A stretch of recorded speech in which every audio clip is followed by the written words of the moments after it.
రంగారెడ్డి జిల్లా మహేశ్వరం నియోజకవర్గం కందుకూరు మండలం సరస్వతిగూడలో ప్రజాపాలన కార్యక్రమం జరిగింది. ఈ కార్యక్రమంలో ఎమ్మెల్యే సబితా ఇంద్రారెడ్డి పాల్గొన్నారు. ప్రజాపాలనలో ప్రజా సమస్యలు వినటం లేదని సబిత విమర్శించారు. రైతు భరోసా, ఇందిరమ్మ భరోసా, రేషన్ కార్డు, ఇందిరమ్మ ఇళ్ల ఎంపిక ఏ విధంగా చేస్తున్నారని ఎమ్మెల్యే సబితా ఇంద్రారెడ్డి అధికారులను ఆరా తీశారు. అర్హులందరికీ సంక్షేమ పథకాలు అందాలన్నారు. సరస్వతిగూడ గ్రామంలో రైతు భరోసా పథకం కింద 306 మందికి, ఇందిరమ్మ ఆత్మీయ భరోసా కింద 25 మందికి, రేషన్ కార్డు 40 మందికి, ఇందిరమ్మ ఇళ్ల పథకం కింద 19 మంది లబ్ధిదారులను ఎంపిక చేశారు.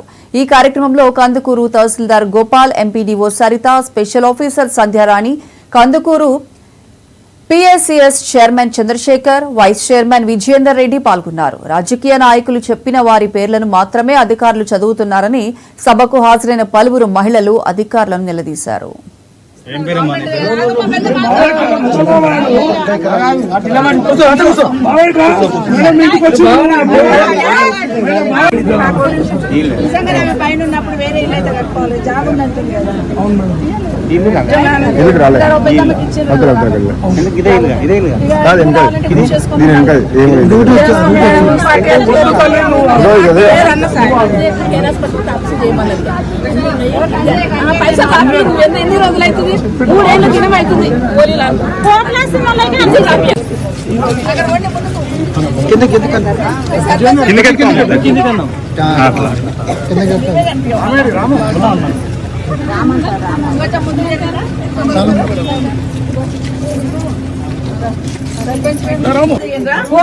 ఫోటో చూపెట్టమ్మా.